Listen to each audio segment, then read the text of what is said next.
O céu e o inferno, justiça divina, segundo o Espiritismo, capítulo 2, o temor da morte. Porque os espíritas não temem a morte. Será?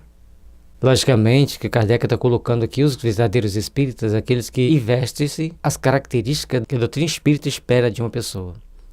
Mas como muitos de nós não queremos estudar, como muitos de nós não queremos agir com total responsabilidade, então nós vamos procurar crescer e melhorar segundo a vontade do Pai que está nos céus. A doutrina espírita transforma completamente a perspectiva do futuro. A vida futura deixa de ser uma hipótese para ser realidade.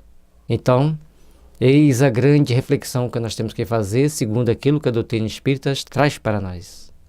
O futuro não é mais uma perspectiva, é uma realidade.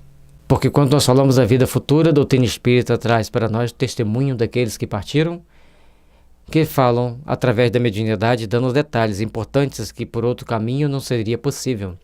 E não tem como a gente negar a existência desses comunicados, a verdade desses comunicados, principalmente pelos detalhes, pelas características importantes que cada um dá, coisas que a gente nem sequer havia pensado. E Kardec foi muito sábio ao catalogar as comunicações segundo as características dos espíritos.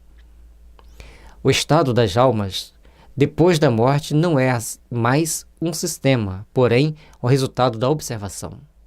Ergueu-se o véu. O mundo espiritual aparece-nos na plenitude de sua realidade prática. Conforme dissemos, os espíritos vêm e contam como que eles estão. Contam-nos de que forma eles estão vivendo, o que estão sentindo. Contam-nos aquilo que eles vivenciam no dia a dia, mostrando-nos a possibilidade de estar sofrendo ou feliz.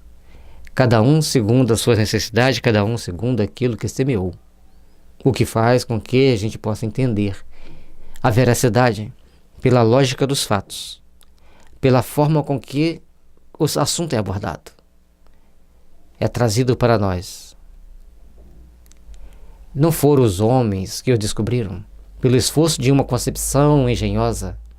São os próprios habitantes desse mundo que nos vêm descrever a sua situação. Então não são as pessoas que falaram, fica pulando uma panela de ferro em brasa, fica numa...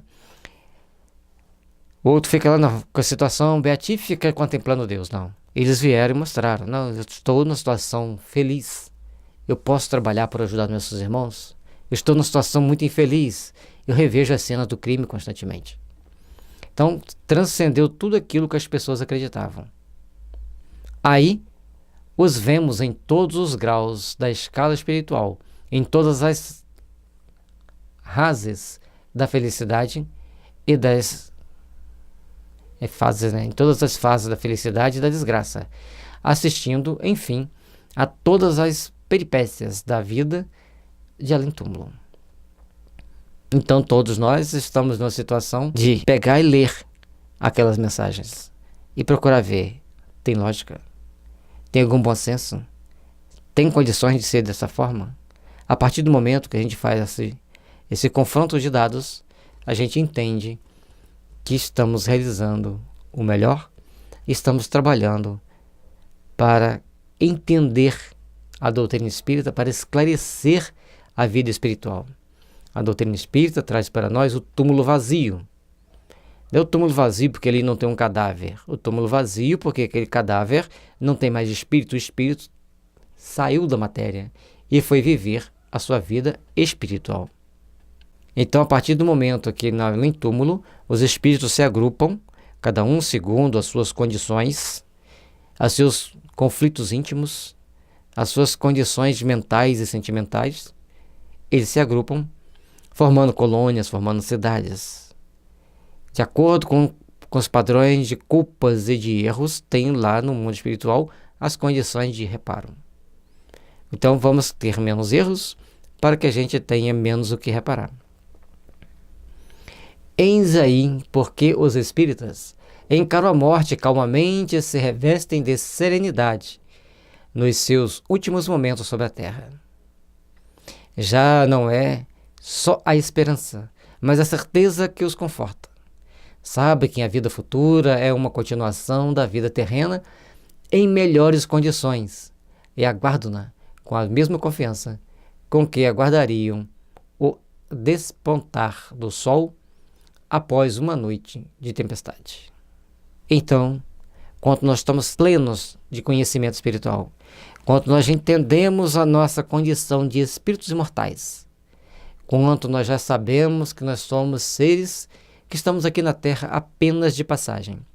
Sabemos então e compreendemos que ao deparar com o momento extremo da morte, é uma passagem para o mundo onde encontraremos os nossos afins. E nesse momento, ali nós já não temos mais uma esperança, temos a certeza do que vamos encontrar. Temos aquela condição que o nosso coração se apresenta para estarmos nessa ou naquela situação de aprendizado, de aprimoramento, para uma vida de realizações plenas de amor, plenas de fraternidade, plenas de conquistas para nós mesmos. Se assim, agimos no bem na terra. Mas também se fizermos o mal, lá poderemos reparar nossos erros.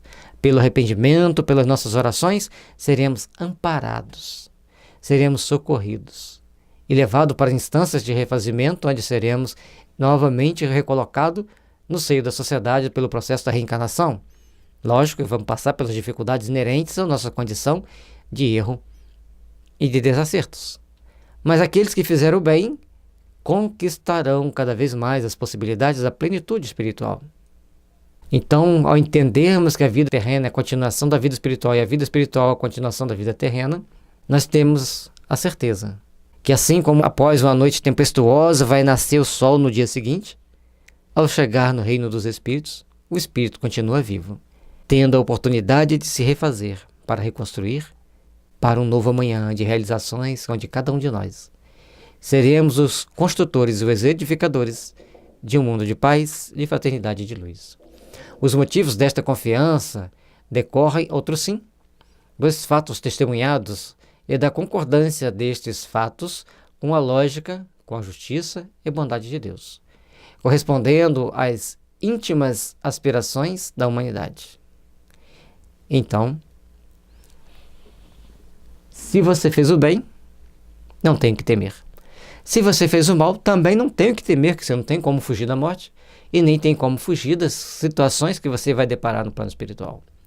Mas ao entender que você pode fazer uma oração, que você vai pedir socorro, movido pelo arrependimento, movido pelo desejo de se recompor, de se refazer e de se regenerar, você será amparado, será ajudado e será recolocado no seio da sociedade pelo processo da reencarnação ou será levado para instituições de refazimento para preparar a próxima reencarnação. Isso está dentro da justiça divina, dentro daquilo que nós esperamos da vontade de Deus, dentro daquilo que nós esperamos da vontade ativa de fazermos o bem.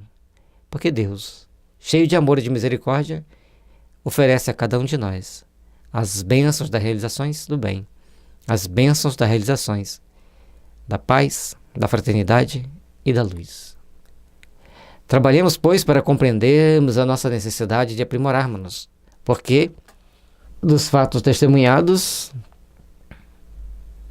todos mostram que tem uma lógica a justiça de Deus. Então procuremos treinar a fazer o bem, procuremos treinar a nos corrigir, para que o nosso amanhã, de luz e fraternidade e paz, venha nos impulsionar para as grandes realizações de uma manhã de luz, de uma manhã de paz. Para os espíritas, a alma não é uma abstração, ela tem um corpo etéreo que a define ao pensamento, o que muito é para fixar as ideias sobre a sua individualidade, aptidões e percepções. A lembrança dos que não nos são caros repousa sobre alguma coisa de real, porque a alma, na concepção espírita, ela é idêntica ao corpo, apenas é translúcida. Ela, do ponto de vista nosso encarnado, ela é imaterial, portanto pode atravessar uma parede. Mas, do ponto de vista dos espíritos, ela tem uma substancialidade psíquica. É composta, vamos dizer, de matéria psí. Uma matéria transcendente, que nos permite entender e idealizar a alma humana, o espírito humano, conforme dissemos, está no capítulo 1 do Evangelho do Livro dos Médiuns. No primeiro livro da introdução, no primeiro capítulo da introdução, nós explicamos e mostramos as fotos da aura, segundo o livro Mãos de Luz, que nos dá uma ideia bem coerente do que é a alma, do que é o espírito. Não se nos apresentam mais como chamas fugitivas que nada falam ao pensamento, porém sob uma forma concreta que antes nos mostra como seres viventes. Além disso, em vez de perdido nas profundezas do espaço, estão ao redor de nós. O mundo corporal e o mundo espiritual identificam-se em perpétuas relações, assistindo-se mutuamente. Então, como as pessoas acreditavam que era uma chama fugindo, uma centelha, cada um acreditando de um jeito, a doutrina espírita nos mostra, e hoje tem várias formas de se entender assim, ela é tal qual nós somos. A alma humana, o meu espírito, se alguém, um vidente, me ver fora do corpo, vai ver, esse é o Gelson. Porque um corpo com as características minhas, com as aparências que eu tenho. Então, se no momento que eu desencarnar, os videntes poderão me ver tal qual eu sou. Talvez, provavelmente sem óculos, mas não muito diferente. A menos que eu queira me modificar a aparência por algum motivo, para me fixar em alguma personalidade minha do passado, mas sempre somos bem parecidos. Portanto, muitos videntes conseguem identificar quem foi quem no passado pelas características que eles apresentam de muita semelhança com a última encarnação que é a pessoa. Então, nós não vamos ficar perdidos nas profundezas do espaço. As almas estão ao redor de nós. O mundo corporal e o mundo espiritual identificam-se em perpétuas relações, assistindo-se mutuamente. Os bons espíritos nos ajudam, nos impulsionam, nos intuem. Eu imagino quantos espíritos deve ter aqui para me ajudar a fazer essa gravação. Quantos estão me protegendo, porque não é uma tarefa fácil, é uma tarefa bem complexa. As pessoas falam assim, mas nossa, você grava sozinho? Eu gravo. Não sozinho. Fisicamente eu estou só, mas os bons amigos espirituais estão aqui certamente, me amparando, me intuindo, me ajudando, para que a gente possa deixar para vocês essa oportunidade de ler, comentar, explicar, e até mesmo para aqueles que não têm tempo de ler, mas podem em algum momento de relaxamento deitar e ouvir, seja no celular, seja no computador, mas poder estudar e conhecer esse livro tão maravilhoso, O Céu e o Inferno. Não mais permissível sendo a dúvida sobre o futuro, desaparece o temor da morte. Encara-se a sua aproximação a sangue frio, como quem aguarda a libertação, pela porta da vida e não do nada. Então, sabendo que aproxima-se da morte, ao ver um parente se aproximando da decrepitude, não temos que ter medo, nós temos que entender que ali tem um ser espiritual. Um ser que caminha sobre a terra, com todas as suas dificuldades, com todas as suas necessidades evolutivas, buscando as realizações do bem, buscando as realizações do amor e da paz. E assim, a gente que fez esse estudo, buscando essa reflexão, principalmente quando ele fala que a aproximação a sangue frio, como quem aguarda a libertação pela porta da vida, não é desprezando a vida, porque tem momento que nós temos que partir para o mundo espiritual. Certa vez, um colega de trabalho chegou para mim e falou que a avó dele estava há 10 anos sobre uma cama. Estava tendo feridas que não cicatrizavam, mal cheirosas. Por mais que eles tentavam tratar dela da melhor forma possível, aí sentiam que a vida dela estava se esvaindo. E ele perguntou o que eu deveria fazer, se existia um remédio que a avó dele pudesse se curar, porque a gente trabalha com homeopatia. Aí nós conversamos durante alguns minutos e falei, olha, a atual situação dela, com mais de 90 anos, é melhor que vocês se reúnam, façam uma prece em família, e não na presença dela, mas a família se reúne e peça a Deus que faça o melhor, porque a vida continua. Porque no além, a vida vai continuar com todo o esplendor. E que Deus faça o melhor. Se ela puder ficar aqui mais tempo com vocês, ótimo. E se ela não tiver como ficar aqui mais tempo com vocês, também ótimo. Mas que confie em Deus. Entregue a sua avó para Deus. E nós conversamos sobre como era a vida no plano espiritual, como era a vida dos espíritos, como que eles se reuniam no mundo espiritual. Ele foi para casa, ouvindo aquilo ali. Na época ainda não tinha o filme Nosso Lar, nem E a Vida Continua. Mas falamos para ler o livro Nosso Lar, ler o livro Violetas na Janela. E essa pessoa, então, adentra, vai para casa naquele dia, reúne a família, faz, conforme a gente tinha falado, conversam entre si, define que Deus deveria fazer o melhor pela avó. Passado ali mais ou menos uma semana, 15 dias, a velhinha desencarna e eles não sofrem tanto, porque sabia que ela, sendo mãe de mais de 8 filhos, tendo tido uma vida de sacrifício, uma vida com todas as dificuldades que a maioria das pessoas de condições econômicas medianas para baixo na nossa sociedade deparam, passou pelas suas necessidades depurativas, entrando para o mundo espiritual na condição de um espírito que cumpriu bem a sua missão. Criar 8 filhos não é para qualquer um. E assim, a gente, com a certeza de que existe a vida na pós-morte, a gente passa a ter mais segurança, até mesmo para permitir que nossos parentes desencarnem. E como será o céu?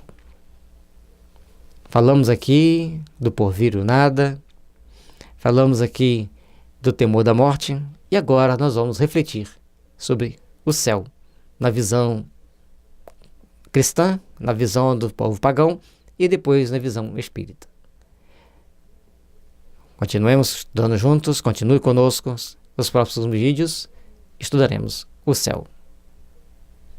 O site da FEB, onde você pode encontrar esse livro, O Céu e o Inferno, e muito mais.